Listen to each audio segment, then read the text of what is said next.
ஃபைனலா நம்ம fun with Rohini #1day அப்படின்ற கேமுக்கு ஃபாலோவர் ஒருத்தர் வந்து மெசேஜ் பண்ணியிருந்தாரு.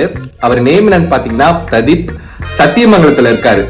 கரெக்டா நான் இருக்கிற இடத்துல இருந்து 72 கிலோமீட்டர்ஸ் அதெல்லாம் மேக்கப்லாம் போட்டு பக்காவா ரெடி ஆயிட்டு என் ஃப்ரெண்ட்ஸ் ஒரு 4 பேர்த்த கூட்டிட்டு கிளம்பிட்டேன். எல்லா படத்துலயும் ஹீரோஸ் தான் ஹீரோயினை தேடி போவாங்க, ஆனா இங்க நான் ஹீரோவை தேடி கிளம்பிட்டேன்.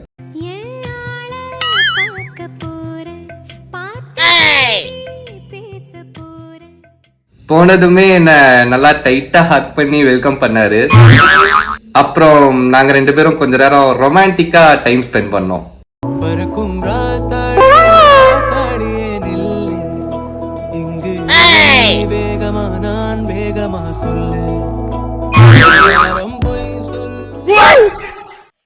கொஞ்ச நேரம் நார்மலா பேசிக்கிறேன்.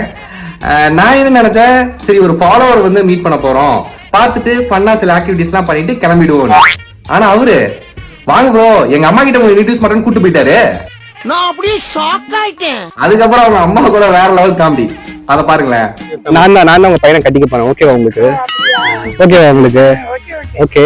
இந்த கார்டெல்லாம் எங்களுக்கு தான் அவங்க காமிச்சாரு. கல்யாணத்துக்கு அப்புறம் நான் போய் என் பேர்ல எழுதிடுவாரு. பரவாயில்ல உங்களுக்கு? பரவாயில்லையா? அப்புறம் நாங்க 2 பேருமே சேர்ந்து அவங்க அம்மா காலில் விழுந்து ஆசீர்வாதம் வாங்கிக்கிட்டோம். அப்புறம் அவர் அவங்க ஃபேமிலியில இருக்கிற எல்லாத்தையுமே இன்ட்ரடியூஸ் பண்ணாரு. எல்லாத்துக்கிட்டையுமே பேசணும். Really very sweet family. இன்னும் அங்க நிறைய ஃபன்னெல்லாம் நடந்துச்சு. அதெல்லாமே நான் வந்து ஒரு பிளாகா மேக் பண்ணி உங்களுக்கு காமிக்கிறேன் சீக்கிரம். அப்புறம் ரோகிணிக்கு அவர் இவ்வளோ அழகா ஒரு பிரின்சஸ் ட்ரீட்மெண்ட் கொடுத்தனால நாங்க அப்புறம் அவருக்கு வந்து ஒரு பிரின்ஸ் ட்ரீட்மெண்ட் கொடுத்தோம். அழகா ஒரு கேக் கட்டிங் மாதிரி பண்ணி அப்புறம் சின்னதா ஒரு கிஃப்ட் கொடுத்துட்டு அப்புறம் அங்கிருந்து நாங்க கிளம்பிட்டோம். இதே மாதிரி ரோகிணி கூட நீங்களும் டைம் ஸ்பெண்ட் பண்ணணும்னு நினைச்சீங்கன்னா கமெண்ட்ல நான் வரேன் அப்படின்னு கமெண்ட் பண்ணிட்டு அப்புறம் டிஎம்ல நான் ரெடி அப்படின்னு ஒரு மெசேஜ் பண்ணுங்க. சீக்கிரமே மீட் பண்ணுவோம்.